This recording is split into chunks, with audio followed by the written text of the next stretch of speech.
Are you awake? I thought I heard you get up. Yeah, I'm awake. Sorry, I just can't sleep. Are you thinking about him? Yeah, a bit. Usually get back to sleep, my love. I'm fine. No, it's okay. What else is on your mind? I don't know, it seems weird, but I had one of the most vivid dreams of my life. I saw a fox on a snowy mountain, just looking confused and worried. Those eyes, I can't get those eyes out of my head. She was running in the windy snow, looking for something. Do you think it has to do with you and what's been going on?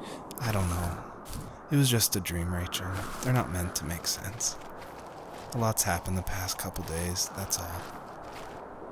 Well, if you're not going to sleep anyway, you should tell me.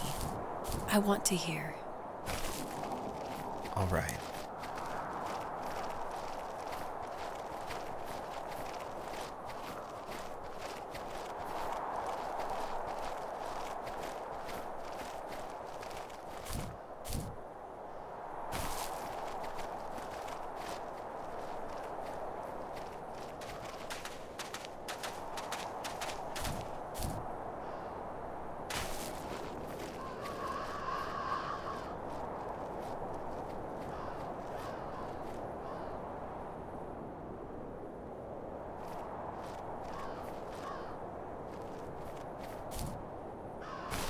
So, not far from her home, she followed that path to something unexpected.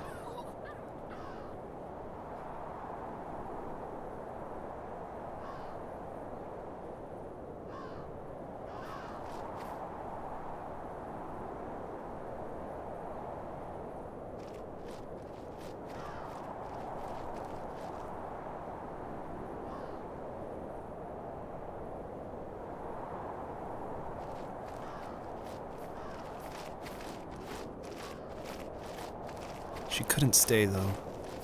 She had to find her other 2 children. So she took that path. She followed it towards something ancient. Something with answers.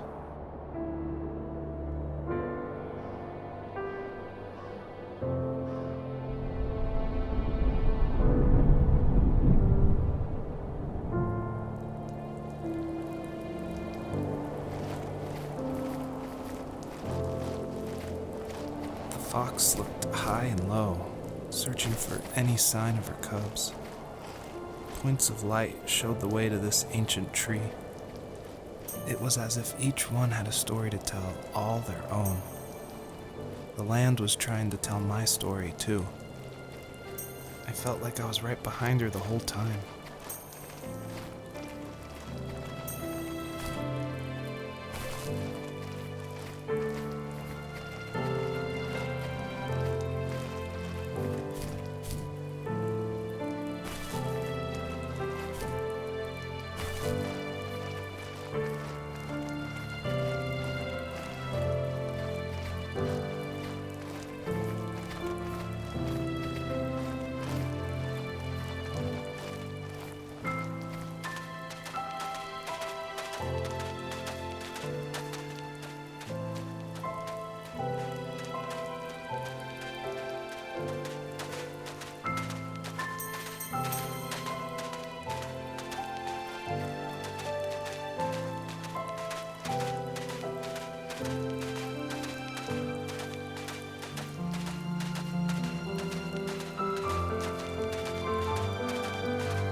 Wasn't he like a lumberjack?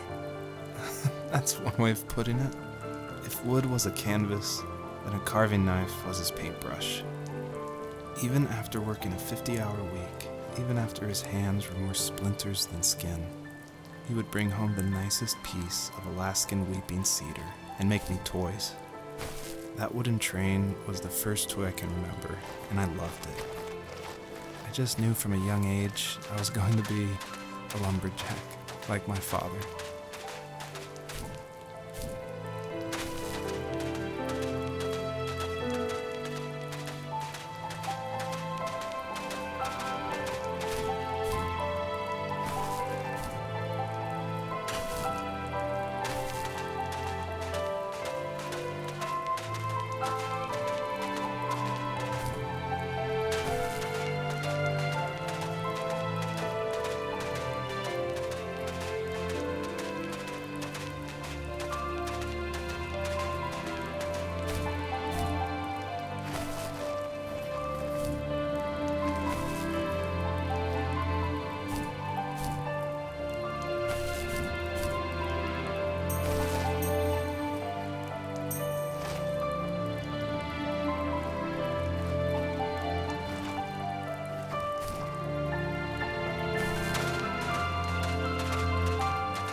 My teenage years were full of sketching, angst, and trouble.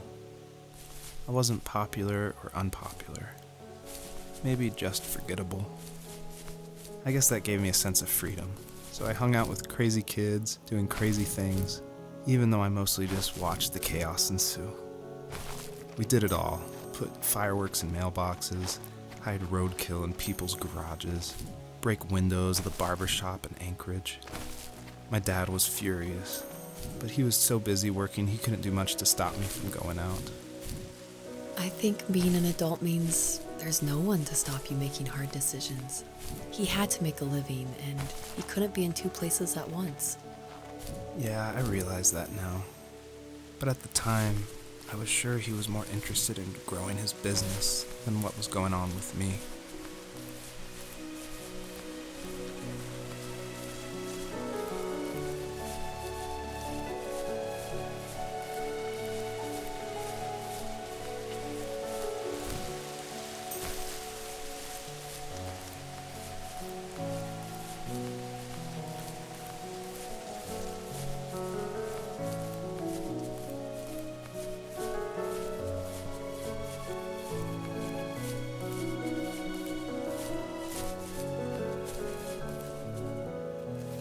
He was working another late night, and my friends were over, saying how bored they were and how they had come all the way out to my house for nothing.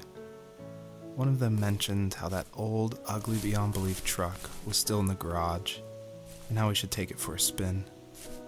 I was only 15, so I kind of fought it for a while. The next thing I knew, we were careening around the mountain path, rocks spitting onto the sides of the cliff, while my dad's cringeworthy bluegrass blared out the speakers.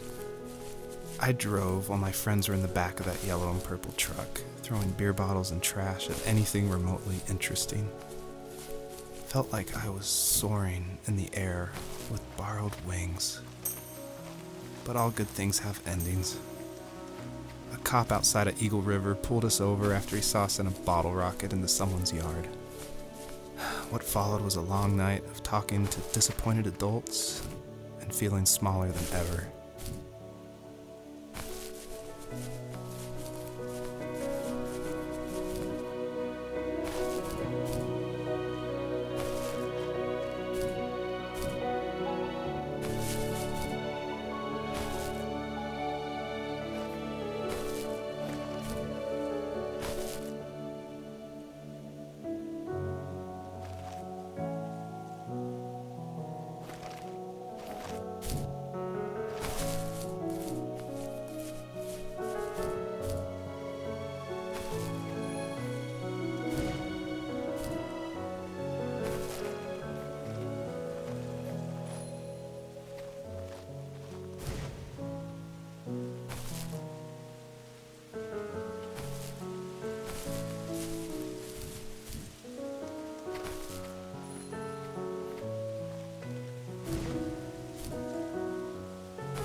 After he drove me home from the police station, I blew up at him, saying how I never wanted to be like him, how I was gonna be someone and leave that hick icebox for good.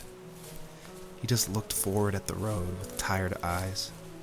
I took out that bluegrass tape from the cassette deck and chucked it out the window. In my sage teenage wisdom, I thought I had proved the ultimate point. But my dad had a different idea. He slammed the brakes, slowly bowed his head while gripping the steering wheel, and finally looked at me. All he said, like it was a polite request, was, "Make this right." I sat there in silence, fuming, but I eventually got out and combed every square inch of the woods, muttering profanity after profanity. I found it 30 minutes later, near a small waterfall off the road. I went back to the truck, put the wet tape back in, and sure enough, it worked. We didn't speak another word to each other the rest of the night. Wow, I knew you were a crazy teenager, but It's hard to believe, isn't it? It surprises me too. It's like I didn't really know who that kid was back then. I bet my dad thought the same thing over and over. It's almost like he was saying, "Make this right," to himself, more than to me.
My friends would laugh about that night and talk about how crazy it was, and I laughed along, pretending it didn't bother me. But it did.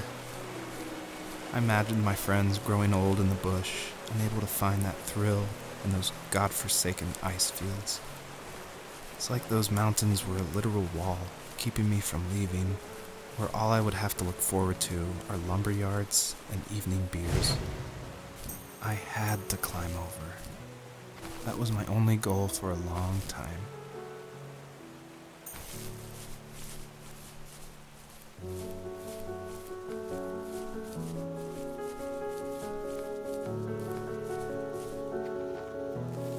If there was some way I could take my love of drawing and turn it into a way of escape, nothing would make me happier.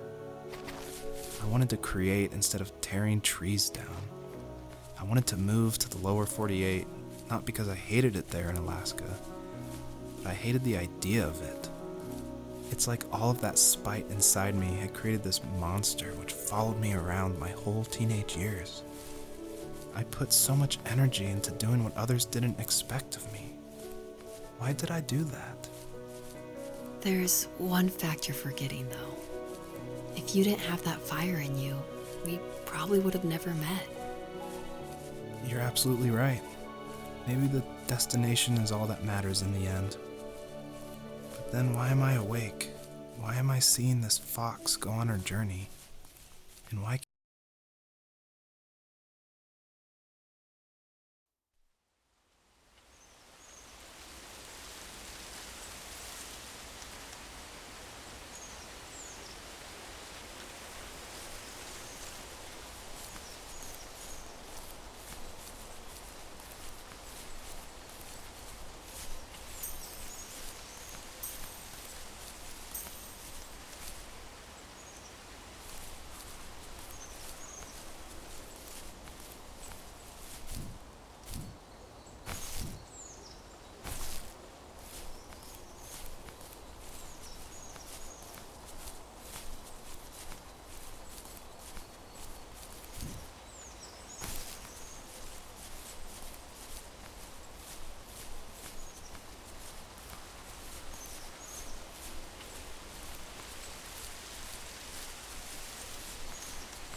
dad built a lot of stuff in his free time.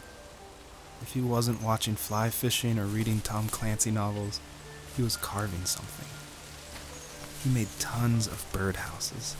Not that he was into bird watching, but I think he really missed working and adding on to the home.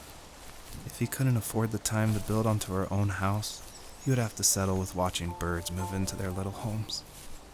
We kept an old mattress in the bed of that ugly yellow truck, so we would drive it deep into the woods and then watch the birds fly into their houses while the sun set. Usually it was accompanied by venison jerky or a cold Coke, but not a lot of talking, which is how we both liked it.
Even at my most distant, at the times when I detested him the most, he kept reaching out.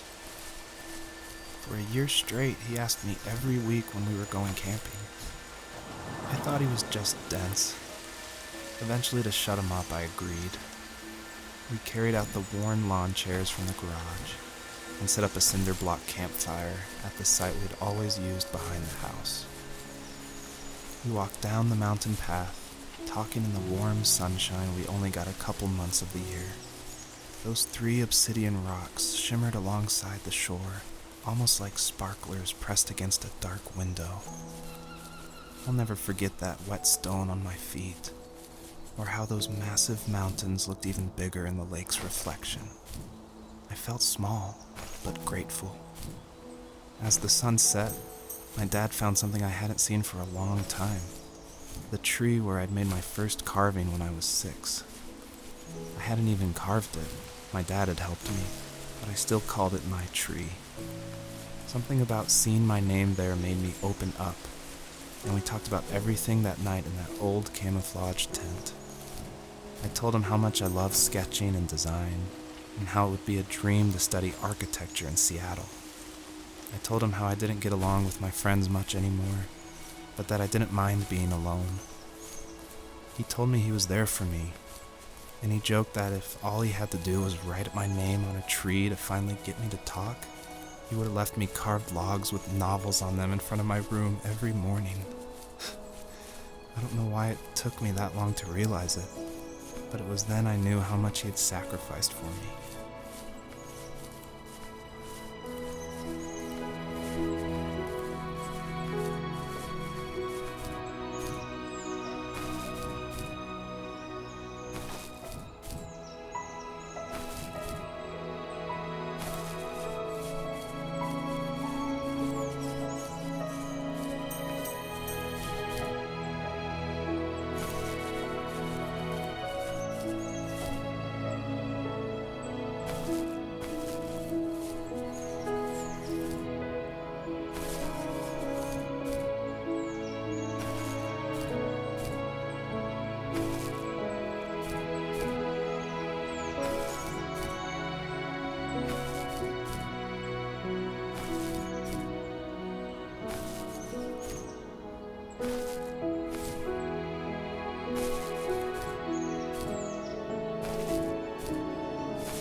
On our property, there were old abandoned pieces of a shed and car long left unused.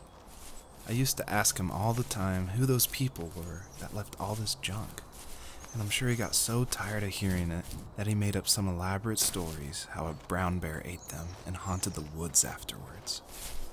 What's funny is I think it made those people seem more real. Growing up thinking they were still hanging out like they couldn't say goodbye. I used to tell my friends how I could swear I saw spirits move near the water, and that always freaked them out.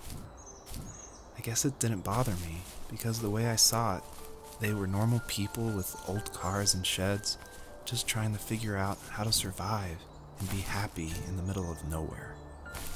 It was a cool thought that they didn't want to leave, but I was a weird kid. Well, you had good company since those ghosts like living in a place where they were brutally devoured.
We were happiest underneath the evergreens. We decided it was time to finally map out the hundreds of acres we lived on just to pass the time during the summer. He was only free in the evenings, so I would spend the day wasting time on dial-up internet and sketching, and then we would rush into the woods, pen and map in hand, before evening fell. Sometimes the aurora borealis would cast a cold green glow on the mountainside, and we would finish our route underneath a twilight sky. Sometimes I was lonely during those summer days, but there was comfort in the routine. A lot of teenagers aren't looking for the daily grind, though. There's nothing wrong with wanting to get out, to leave your childhood home. You wanted to progress, to make something of yourself. Yeah, you're right. That house. I'm sure it's the same as how I left it. But then why does it feel so different? I doubt you're the only adult to have looked back and asked that question.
stood nearby, unfazed, like nothing was wrong.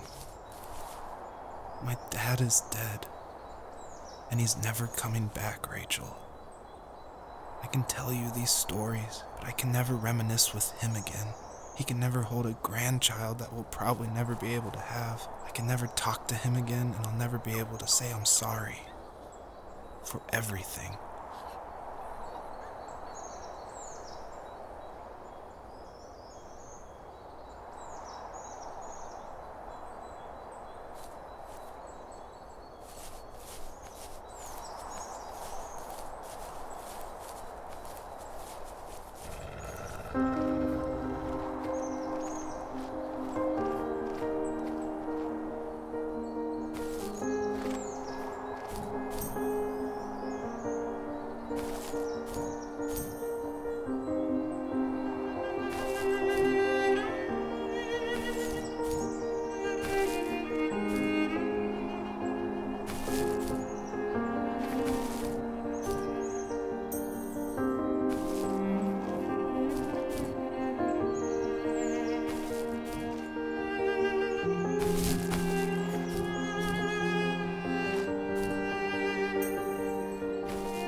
I just can't talk about this anymore.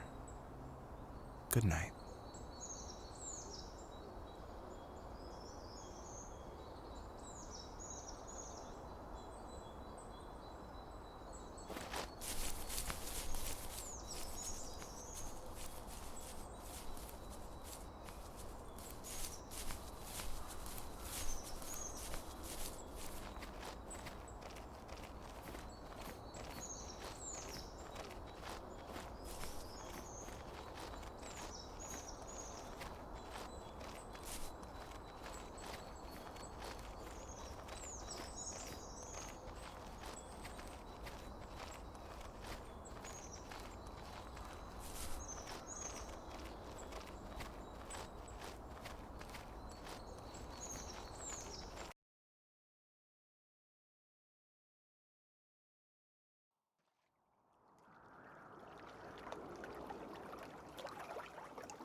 Joseph, you can't go to sleep feeling like this. I'm sorry for everything, and I know you need space, but I'm here for you. You don't need to feel so lost. Joseph, have I ever told you what my mother was like?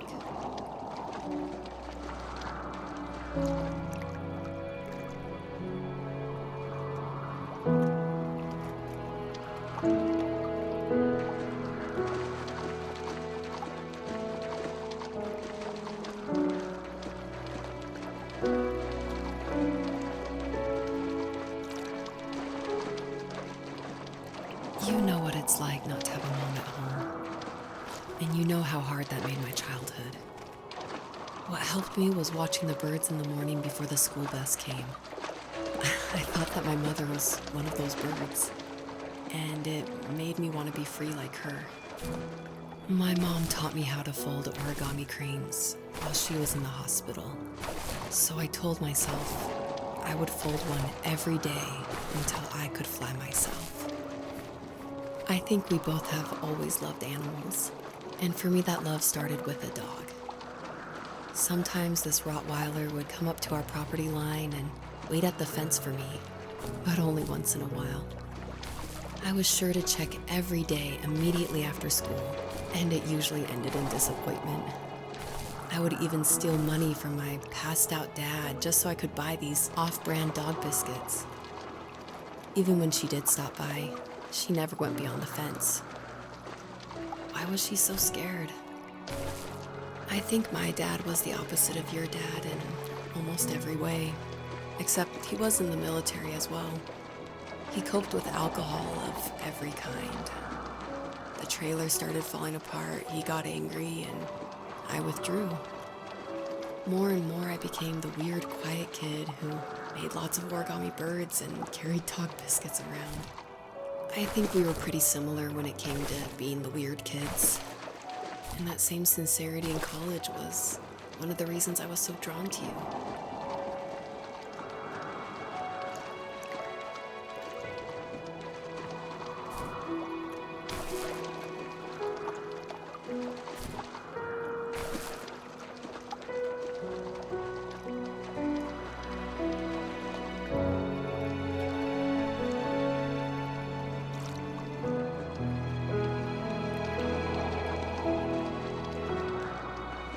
You have strength, Joseph, and you're not as alone as you think. It's all just so pointless, just waiting for life to happen. It's like having the home I always wanted is cursed out of my reach. The thought of being a parent myself, how could I do that when I couldn't even be a good son? I'm sorry, I know what you're saying. I just don't know how things will work out. These quiet hours will turn into years, and we'll wonder which roads passed us by. Then we'll forge a new road together. Besides, I discovered for myself that one fateful morning where any hopeful road leads to. There may be thorns and mist, but it always leads to the same thing. And what's that? Family. I'm so glad that you're part of my family, Rachel. And I'm glad you're part of mine.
The fox knew her last cub would be waiting for her at the first tree.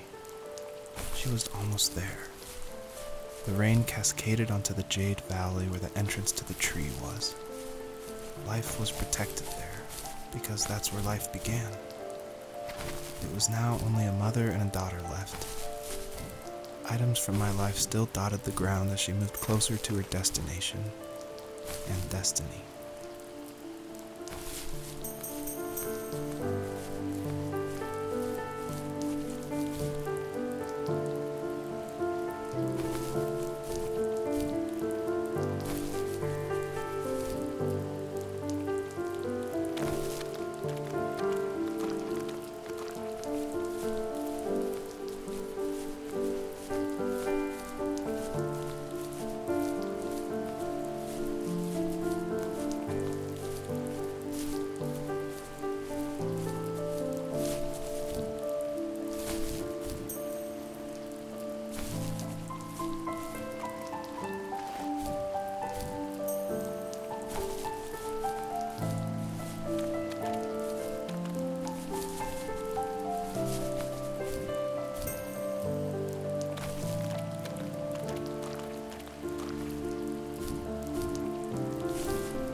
At the end of high school, I felt something I hadn't felt in a long time. Drive. I looked into the best architecture schools on the West Coast, then got a dose of reality when looking at other students' portfolios and the high cost of tuition.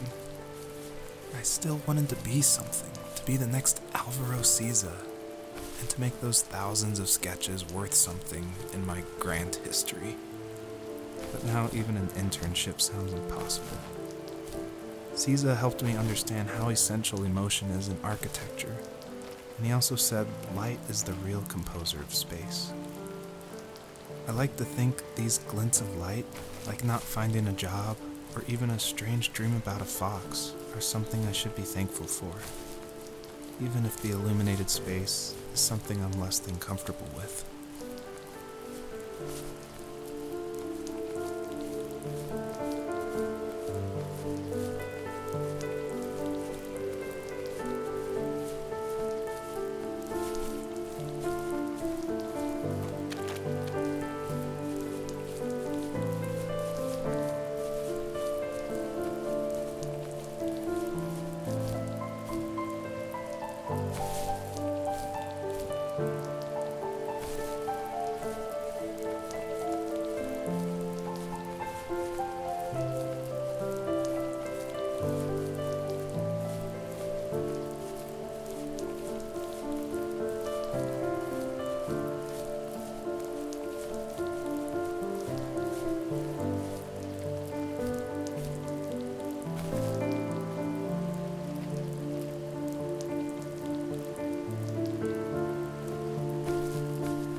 Dad was super supportive with my college plans.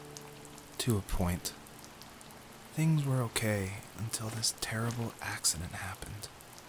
I guess a forklift flipped over due to a bad axle, and it crushed one of the workers there. My dad didn't eat for days, even though he wasn't directly involved. It devastated him. Not only did it hurt the business, but it just freaked him out. He would talk in his sleep, muttering things about firing people and saying sorry.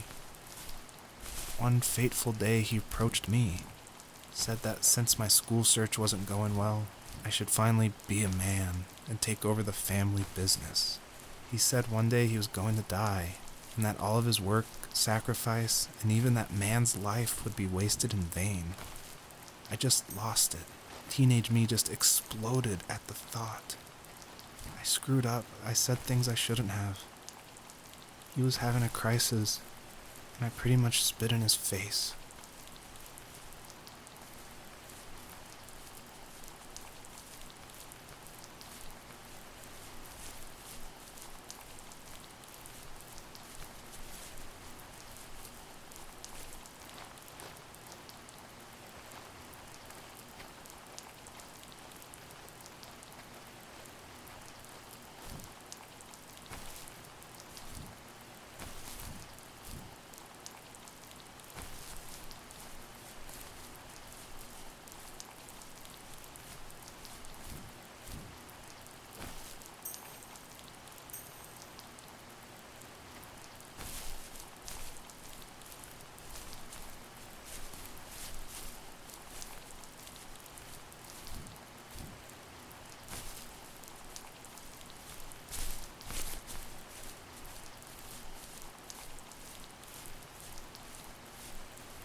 Was that the last time you talked to him? No, I called on holidays, and he would call on my birthday. I guess we acted like nothing ever happened, which was stupid. Didn't want to ask about his lumberyard, and I'm sure he didn't want to ask about my job search. I never went back and visited. I think the last conversation we had was about what movies we had seen and what exactly a best boy is in the credits. I thought he would be here so much longer.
In the distance, the first tree illuminated the wasteland.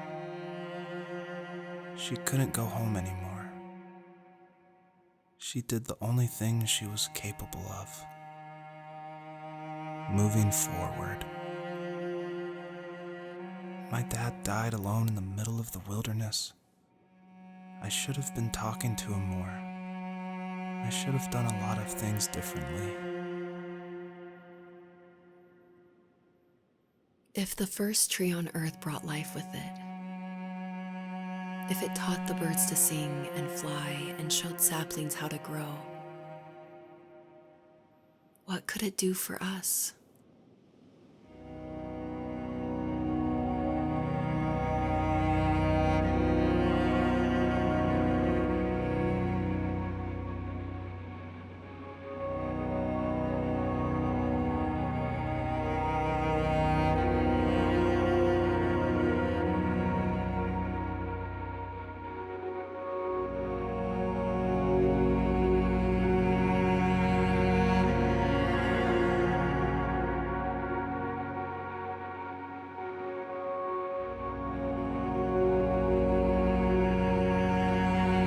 There was a letter I received yesterday from a name I didn't recognize, with a quote I can't stop thinking about. Death is not the opposite of life, but a part of it. More and more, I'm realizing one important truth. Each of us have our own journey to the first tree, but sometimes I'm not sure I'm ready to take that first step. You already have my love.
Her journey was over.